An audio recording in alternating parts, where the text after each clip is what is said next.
When my friend Tim told me he bought this watch, I could not wait to see it, to wear it, to review it. Here is the full review. Stay tuned.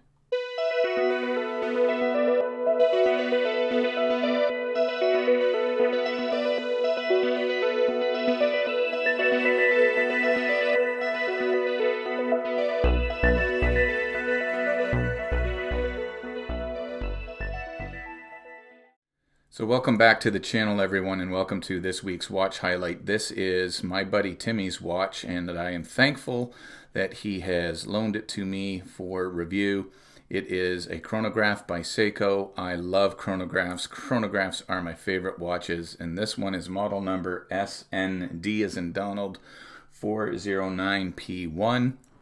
He bought it from Amazon. I will leave a link in the description of the video where you can get this watch.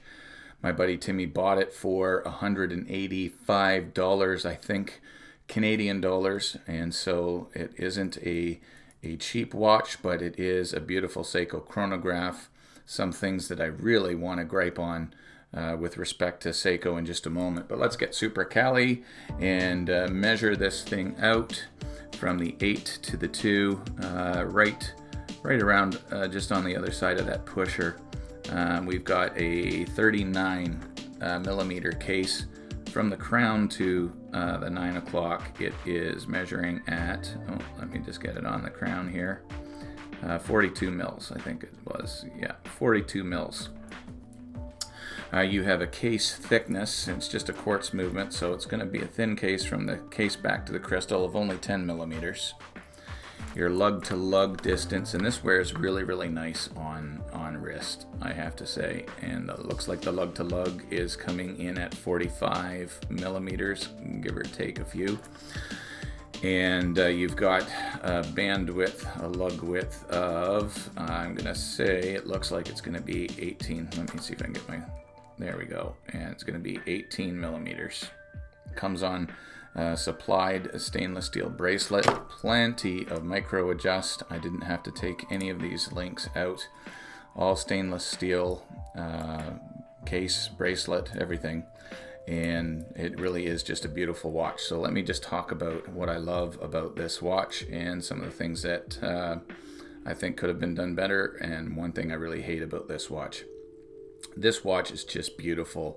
The dial is the star of the show, and I personally love chronographs. I love having sub-dials, and just a busy dial on a watch gives you something really spectacular to look at. I just love a busy dial. This one, I love the yellow color. I love the blue contrast on those sub-dials, the black contrast against the yellow for the Arabics that are printed on this dial. And then you have little lume pips at each of the markers that do provide a decent amount of lume. I'll show you the lume shot. You have the date window there at the 3 o'clock, nicely bordered with a blackout line. This is just simply an absolutely beautiful watch. So let's zoom in on the dial and talk about, what is on this. The chronograph is currently running right now, and what we have are 3 sub-dials. You have your 1/20th of a second, or 1/100th of a second, I think, really, at the 12 o'clock. The chronograph timer is a 12-hour timer, and you can see it's been running for almost 3 hours now. The large second hand is the second hand that counts the minutes for the chronograph, and you will see as it reaches the 60-second position, you will see the minute click over as soon as it hits 12. There it goes. And so we are at 2 hours 59, or right at 3 hours now we've been running this chronograph. It looked like it might have been 2 hours and 59 minutes, but it is 3 hours right on the nose. Your sub-dial at the 9 o'clock is your running seconds hand for the watch timekeeping. I do really like the hour and the minute hand, although one of my gripes will be about that in just a minute. But this is just simply a beautiful, beautiful, beautiful watch. Turn it over and you can see it's got a nice polished finish on the case. I do like the angles on the case, nice angular look to it. The other side just has your crown, which is just a push-pull crown, and two pushers that operate the chronograph. They're all nicely polished. Your case back is also stainless steel with the Seiko label or brand laser etched onto the back of that. You can see it has hollow end links. The bracelet itself just has this pressed clasp. It is just a push-pull deal, no security. Pushers on it, fold-over clasp with the Seiko brand on it. And I am really just overall very happy with the look of this watch, and especially this dial. And so I'll show you the chronograph when it's running now. I'll hit the stop button, and you can see that it is running at almost 30 seconds. We're not quite, we're at 29 seconds, and it's almost to 31 seconds here. You push that, and it will start to turn that 1/20th of a second. It will run for about 5 minutes, and then it will just rest at the 0 and until you hit the stop button. And when you hit the button to reset it, everything just rolls back, and you can see, not instantly, but it doesn't take long, and now the chronograph is reset. So this thing is really just absolutely beautiful. I love the look, I love the dial, I love the Seiko applied logo, which you cannot see because of that minute hand right now, but it's nestled above there. Let me just pull it out and let you see it. So you've got a nice applied Seiko brand there, just next to the date window. Chronograph, 50 meters of water resistance. Just a beautiful watch. So love the fact that it's a chronograph, love the dial, love the color, love just the vibrancy of this dial. And it's a Seiko and it's a chronograph. Two of my favorite things. Some of the gripes that I have about this watch after having worn it for a few days, minor and major. The major gripe is this bracelet. It's horrible. You've got hollow links, folded links. It's really just a cheap bracelet. I got the Seiko Chronograph SSB031.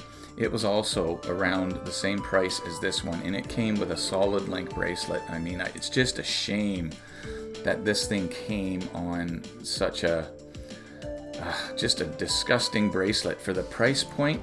For $200 pretty much after taxes that he spent to get this watch.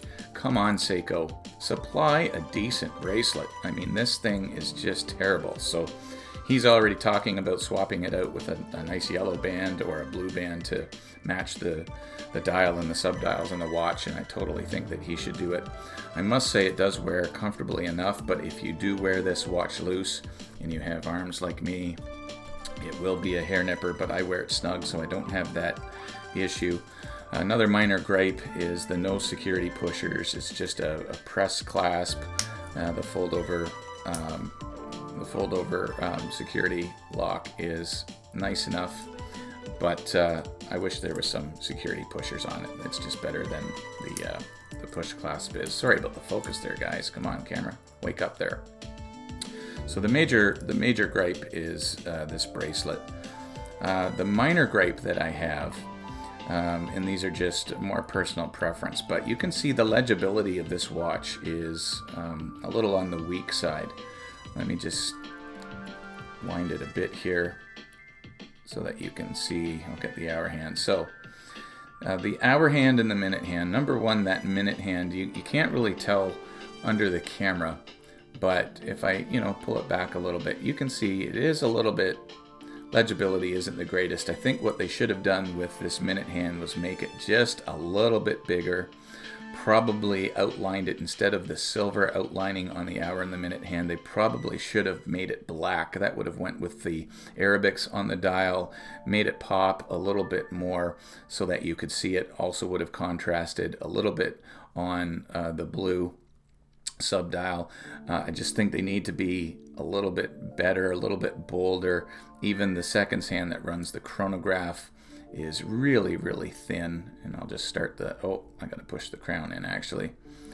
Get that chronograph started, and it's just a tiny little second hand as well, and you can see the legibility on it isn't the greatest either.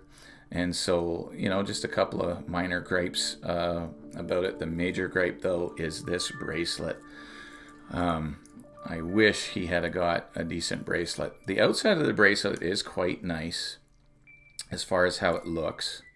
I do like the brushing that is on this bracelet, and then it has these angular links, and on the angled part of the link, it is actually got a bit of polish on it. And so in the sunlight, in the studio light here, you can see the polished parts play quite nicely. And so at least the outside, it looks quite nice on the wrist, although the hollow links and everything about this bracelet is quite atrocious. And I mean, honestly, for a $200 watch, it should come with a decent bracelet. So what do you guys think of this one? I know the colors aren't going to be to everyone's taste. My buddy Tim likes vibrant colors, and I actually do too. I mean, the more I'm getting into collecting watches, the more I'm finding I'm being drawn to watches that just offer a little bit, you know, vibrancy and color as well. Something a little bit flashier, if you will, than just a plain white or a plain black dial. And this one certainly fits that bill, and it is really, really quite nice. And so what do you guys think of this one? This is the Seiko SND409P1 chronograph. Overall, I think it really is beautiful. And Timmy did well getting this watch. Just a stunner, in my opinion. Let me know in the comments what you guys think. I love reading the comments and interacting with you there. And thanks so much for doing that. I'll show you the Lume shot. And there it is. So you can see nice and bright. All of the pips at the Arabics, the 5-minute markers, and of course the hour and the minute hand. And this does last quite a while. You wouldn't think so with how small these pips are, but it does last throughout the night. I can check it early in the morning, and it's still giving me some nice glow and legibility as far as telling the time is concerned. And you expect that with the Seiko brand, so the Lume is really good on this one as well. So thanks again for checking the video out, and thanks again to my pal Timmy for loaning this watch to the channel. It really is absolutely beautiful. This week I had an opportunity to do a collaboration with Bill Sweet. His YouTube channel is The Dad Bod, and in that video we compared the Watch Gang original subscription and the Wrist Mafia monthly subscription box. Bill talked about the Watch Gang offering. I talked about the Wrist Mafia offering. And I'd really like you to go over and check that video out and go to Bill's channel, The Dad Bod. I'll leave a link in the description where you can subscribe to him. And so go check him out. Check out the video that you'll see right there. That is the collab video that I did with Bill. And thanks again, Bill, for allowing me the opportunity to partner with you on that. That was a lot of fun. So remember, everybody, when you leave your house, make sure you have a great looking piece to wear on your wrist like this absolutely gorgeous Seiko chronograph in this yellow dial. Oh, just absolutely love it. And remember, wherever you're going, get there on time. If you're so inclined, why don't you check out this video, and please don't forget to subscribe. And thanks so much for supporting the channel. God bless you. We'll see you in the next one.